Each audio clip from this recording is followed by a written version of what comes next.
Silent cries in moonlit air. I was cut for my future husband. Blades have... Wait. Pause. I am so sorry to interrupt, but we'll have to postpone this week's story to next week. Something urgent just popped up and we cannot let this one slide away. I'm sorry.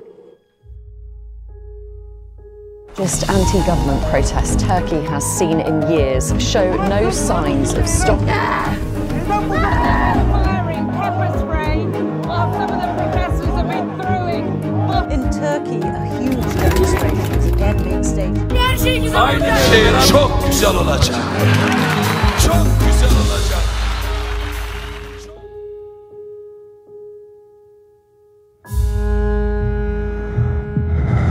Everything would be beautiful. At least that was what the Turks hoped for. But now, the creator of that very slogan is jailed, along with many others, and millions are roaming the streets. Istanbul, Izmir, Ankara, you name it, even cities like Konya or Kütahya are in on this. And those were actually known for their fierce support for the current government. Opposition leaders claim that as many as 2.2 million people joined the latest rally, which they organized after the protest started. 2.2 milyon kişi görüyor musun Erdoğan? Scientists claim that when 3.5% of the country's population rise up, there is an almost 90% chance of its government taking its place on the dusty shelves of history. That percentage counts to about 3 million people in Turkey. Considering that the claimed number of 2.2 million people was only in the city of Istanbul, it is fair to say that every single step these protesters take makes the throne in Ankara wiggle. Biz bugün varız, yarın yokuz. Kimler geldi, kimler geçti bu makamlarda? But Erdogan's reign is not one that topples over easily. We have seen this film before. In 2013, by example, millions took to the streets to demand his cabinet's resignation as well.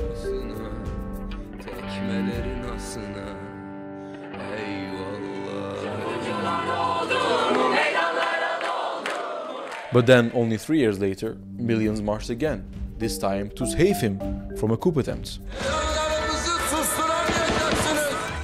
So, seeing Turks in mass on the streets is not something unusual. But what makes today's protests different? On the 18th of March, this guy's diploma got annulled. Well, why should you care? Because this disqualifies him from the next election. Why would you care? Because he is the mayor of Turkey's most important city, Istanbul. Why is this important? Because he got there by beating Erdogan's guys not once, İstanbul kırmızı renge boyanmış. not twice, but 3 times. İstanbul 16 milyon kazandı.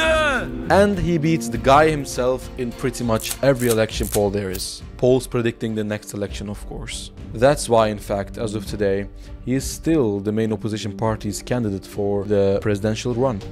Cumhuriyet Halk Partisi'nin A planı da, B planı da, C planı da Ekrem Başkan ve arkadaşlarını hapisten kurtarmak. That's how the protest started. Some students gathered in small groups at Istanbul University's campus, his alma mater. And then the next day, he gets arrested. What crimes did he commit? What was he accused of? I'll tell you that in a minute.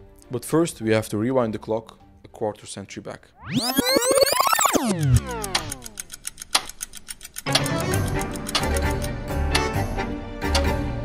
Just like İmamoğlu himself, a former footballer from the Black Sea region of Turkey wins the mayoral election of Istanbul. 27 Mart 1994 akşamı İstanbul'un patronu oldu. As it's been for thousands of years, whoever runs the show in Istanbul eventually rules entire Anatolia.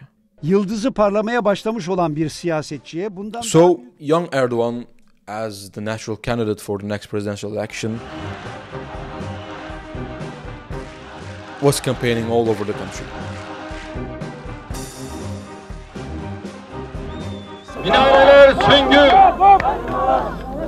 kubbeler miğfer, camiler kışlamız, müminler asker. And then he was jailed for reading a poem at one of his rallies and barred from politics. Siirt'te okuduğu bu şiirden dolayı Devlet Güvenlik Mahkemesi'ne verilmesi oldu. and barred from politics. 1 yıl hapis cezası verdi.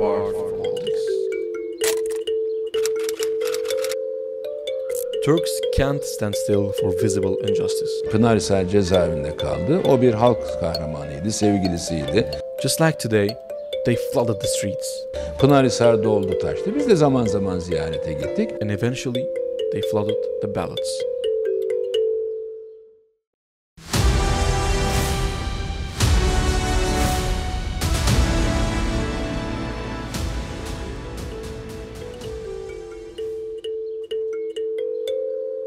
If the crowds on the streets will eventually reflect to the elections, will be determined by that last point. Turks are sensitive to injustice. I mean, it is common sense that reading a poem should not be a reason to imprison someone. But will the legal system be able to convince the Turkish nation today that İmamoğlu's imprisonment is just? That's the question. And the answer to that question could differentiate these protests from any other, and eventually describe them as the beginning of the end of an era. Kalkmamak üzere oturma. Çünkü bugüne kadar kalkmamak üzere oturanlar bu ülkeye çok şeyler kaybettirdi.